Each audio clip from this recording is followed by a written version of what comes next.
Hey everybody, this is Dr. Guy of the DissertationMentor.com, and I'm taking a break from my new show, Office Hours with Dr. Guy.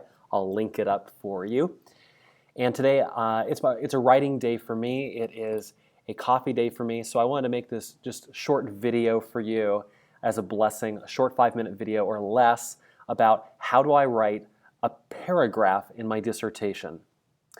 So, here's how you write a paragraph in your dissertation. It's all about using the structure of writing. Basically, there's just 5 steps. And if you use this structure, you're going to be fine. It's when you deviate from this structure where you're going to get a request back from your chair for a revision. So I want to save you from that. Here's the steps. First of all, you're going to define your logical point. The first sentence of your paragraph, we're really talking about chapter 1 or chapter 2 here, but mostly chapter 1. The first sentence of every paragraph should tell the story of your chapter 1. If you read just the first sentences of your chapter 1, you should be able to understand from the first sentence to the purpose statement why are you doing this study and what is the background and the problem that is making you want to research this thing that you're researching. So every first sentence of the paragraph should define the logical point of the paragraph, and it needs to have at least 3 citations. If it does not, you are not adequately synthesizing the literature, and your quality review or your dissertation chair is going to hand that back to you. You need to describe your answer then using paraphrasing. Do not direct quote. Direct quote is a rarity in a dissertation. Rarely will you do that. So make sure that you are using, like, paraphrasing various things that various multiple authors are saying. And the only way you can do that is to have an awesome lit review. I will link that up as well for you to see that video. Then you're going to explain using specific examples, perhaps from a specific study that illustrates this point that you're trying to make. And then as a bonus, and this usually happens in chapter 2 only, but it can sometimes happen in chapter 1, this is where you throw in your analysis. You're comparing and contrasting of various statements that various authors said. Sometimes they'll say the same thing, and that's comparing. Sometimes you'll be contrasting, look at the differences. This author said this, but this author said this, and so on. Typically that doesn't happen that much in chapter 1. And then what are you doing? You're setting up for your next logical point that you're going to make in the first sentence of the next paragraph. So again, read the first sentences of every paragraph, and that's where you should be able to see a nice story forming in chapter 1. So let's see this actually in play. So if you imagine, this is an actual, first of all, this paragraph is entirely fake. The citations are fake. I've written it. It's fake, it's fake, it's fake.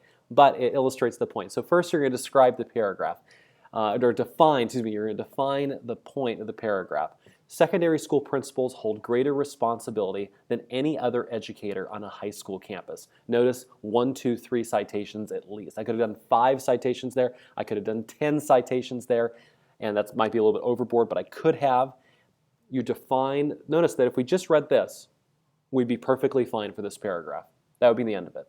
But from there, what we're going to do is we're going to describe, and we're going to describe using, using multiple authors and such. Principals oversee the school's entire staff, physical plant, and representation at district office. Jones 2013 and Paul 2009. Notice that what this means is that I've looked at 2 separate authors, and I found lists probably of the duties of the principal, and I've mashed them together, and I've said that, look, both Jones and Paul said the same thing. What that signals to your reader and to your chair is that you have done lots and lots of research, and you have looked over multiple sources and have not relied upon one at a time. And then finally, furthermore, they are one of only a small handful of employees that can be fired or reassigned at will. Okay, and I used one source for that. Then you explain. A recent ex post facto study concluded that principals oversee no less than 258 specific duties requiring the direct interacting. I meant a typo here. Hopefully my editor would catch that. The direct interaction with over 10,000 individual human beings each week. So first of all, don't be like me. Please proofread your paragraph. But what you're noticing here is that I'm quoting a specific study. Think about how different this looks than probably what's in your dissertation draft. What you probably would have led with is Peters. You would have said, Peters did a study, and then you would have talked about it. But you know what? That's not the point. The point was, one, it's an ex post facto study, which means it was looking at what someone did in the past, and it concluded that, there was lots of duties that this principal did. Notice how specific that is. Peters, he's a good guy, she's a good gal, but we don't really care about who that person is more than what they said, right, and if they're credible. So lead with the point, as they say in the journalism world, don't bury the lead. Start with the main point of that sentence, and you're explaining. So notice that that explanation supports the description, supports the definition above. And then finally, you want to set up for the next paragraph. And the way that I did that here is you say, there is no other educator quite like the principal. And the next paragraph is about that exact point, that there's no other educator quite like the principal.